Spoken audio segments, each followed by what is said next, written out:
नमस्कार, आप सभी का बहुत बहुत स्वागत है दोस्तों। आज के वीडियो में हम देखेंगे कि 3 मंजिला का घर बनाते समय बीम में कितने एमएम की स्टील का उपयोग करना चाहिए और इसके साथ साथ बीम में कुछ इस तरीके से जो रिंग रखती है, एक रिंग से दूसरे रिंग के बीच की डिस्टेंस क्या होनी चाहिए और बीम के कॉर्नर को हमें सीधा रखना चाहिए या फिर बेंड करना चाहिए। इस वीडियो में ये भी हम आपको बताएंगे। और इसके साथ साथ आप देख सकते हैं कि कुछ इस तरीके से जो रिंग लगती है, इस रिंग को लगाते समय किन किन बातों का ध्यान देना चाहिए जिससे आपकी बीम पर्याप्त मजबूत बने। तो चलिए एक एक करके फुल इन्फॉर्मेशन आप सभी से शेयर करते हैं। तो आप देख सकते हैं कि यहाँ पर 3 मंजिला का बीम बना हुआ है और यदि आप 3 मंजिला का बीम बना रहे हैं तो आप देख सकते हैं कि आपको कुछ इस तरीके से 1 2 3 4 5 6 यानी कि 6 सरिये का उपयोग करना चाहिए। आप देख सकते हैं कि यहाँ पर 6 सरिये लगाई गई हैं। ये पहली, ये दूसरी, तीसरी, चौथी, पाँचवीं, छठी। और इसके साथ साथ यदि हम सरिये के साइज़ की बात करें तो यहाँ पर 12 mm की 6 सरिये का उपयोग किया गया है। सरिये के बाद नेक्स्ट यदि हम रिंग की बात करें तो आप देख सकते हैं कि कुछ इस तरीके से रिंग लगाई जाती है। तो यहाँ पर क्वेश्चन उठता है कि यदि हमें 3 मंजिला का बीम बनाना है तो एक रिंग से दूसरे रिंग के बीच की डिस्टेंस कितनी रखनी चाहिए। तो यदि आप 3 मंजिला की बीम बना रहे हैं तो उस सिचुएशन में आप देख सकते हैं कि आप एक रिंग से दूसरे रिंग के बीच की जो डिस्टेंस है वो 8 इंच के आसपास रखेंगे। आप 7 से 8 इंच रखेंगे। आप देख सकते हैं कि यहाँ पर 8 इंच रखी गई है। यहाँ पर जितनी भी रिंग लगी हुई है, एक रिंग से दूसरे रिंग के बीच की जो डिस्टेंस है वो 8 इंच रखी गई है। और रिंग बनाते समय हमेशा इस बात का ध्यान देना चाहिए कि रिंग इस तरीके से अंदर की तरफ मुड़ी हो। यदि रिंग अंदर की तरफ मुड़ी होगी तो भाई इस सरिये को लॉक कर देगी। और रिंग का मेन उद्देश्य यही होता है कि जो कॉर्नर पर सरिया है इसको लॉक करे। यदि आप सीधी सीधी खुली रिंग लगा देंगे तो उस सिचुएशन में ये वाली हमारी जो मेन बार है ये लॉक नहीं होगी। इसलिए कभी भी रिंग बनाइए तो इस तरीके से आप देख सकते हैं कि जैसे ये रिंग अंदर की तरफ इसका कॉर्नर मुड़ा हुआ है, हुक बना हुआ है, इसी तरीके से आपको हुक बना देना है।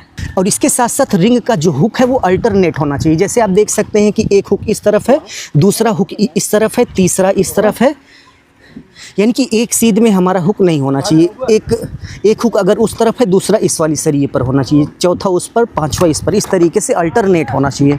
रिंग के बाद नेक्स्ट आप देख सकते हैं कि जहाँ पर बीम के सरिये का एंड होता है वहाँ पर इस तरीके से बहुत सारे लोग सरिये को एकदम सीधा सीधा छोड़ देते हैं। तो आपको सीधा सीधा नहीं रखना है बल्कि इस तरीके से बेंड कर देना। आप देख सकते हैं कि इस तरीके से एल शेप में बेंड कर देना है। जैसा कि यहाँ पर नीचे की तरफ मोड़ा गया है इसी तरीके से सरिये को मोड़ देना है। इससे क्या होगा कि भाई सरिये के बीच की जो पकड़ होगी वो मजबूत होगी। नहीं तो लोड आने पर अगर ये सीधा सीधा रहेगा तो ये ऊपर की तरफ उठकर फिसल जाएगा। तो ऐसी सिचुएशन में आप देख सकते हैं कि बीम की सरिये को एकदम लास्ट में इस तरीके से एल शेप में ऊपर वाली सरिये को नीचे की तरफ और नीचे वाली सरिये को ऊपर की तरफ मोड़ देना चाहिए। और इसके साथ साथ आप देख सकते हैं कि बीम को कभी भी डायरेक्ट ज़मीन पर नहीं रखना चाहिए। इस तरीके से ब्रिक वर्क करा देना चाहिए या फिर नीचे कंक्रीट वर्क करा देना चाहिए। अगर आप ब्रिक वर्क नहीं करा रहे हैं, कंक्रीट नहीं करा रहे हैं तो उस सिचुएशन में नीचे आप पॉलीथीन ही बिछा दीजिए। बट डायरेक्ट भाई इसको सॉइल यानी कि मिट्टी के संपर्क में नहीं रखना चाहिए। और इसके साथ साथ यदि आपको एकदम बढ़िया एक सीध में बीम बनानी है तो आप देख सकते हैं कि आपको कुछ इस तरीके से आयरन की शटरिंग का उपयोग करना चाहिए। यदि आप आयरन की शटरिंग यानी कि लोहे की शटरिंग का उपयोग करके बीम की ढलाई करेंगे तो उस सिचुएशन में आपकी जो बीम होगी वो एकदम सीधी बनेगी। और यदि आप ईंट लगाकर या फिर वुड की शटरिंग से इसको बनाएंगे तो भाई ये टेढ़ा मेढ़ा हो जाएगा, दिखने में उतना अच्छा नहीं दिखेगा और मजबूती भी कम रहेगी। तो इस वीडियो में बस इतना ही। उम्मीद है आपको समझ में आ गया होगा कि बीम बनाते समय आपको किन किन बातों का ध्यान देना चाहिए। और लास्ट में भाई एक क्वेश्चन यहाँ पर होगा कि भाई इस बीम का साइज़ कितना है। तो इस बीम का साइज़ 9 इंच बाई 12 इंच है। आप देख सकते हैं कि यहाँ से लेकर यहाँ पर 9 इंच है और इसकी जो ऊँचाई है वो 12 इंच है। तो यदि आप 3 मंजिला का घर बना रहे हैं तो आपको बीम का जो साइज़ है वो 9 इंच बाई 12 इंच रखना चाहिए। तो दोस्तों उम्मीद है आपको समझ में आ गया होगा कि 3 मंजिला का बीम बनाते समय आपको किन किन बातों का ध्यान देना चाहिए। यदि आपका कोई क्वेश्चन है तो कमेंट बॉक्स में ज़रूर से ज़रूर बताइए। अभी के लिए बस इतना ही। धन्यवाद।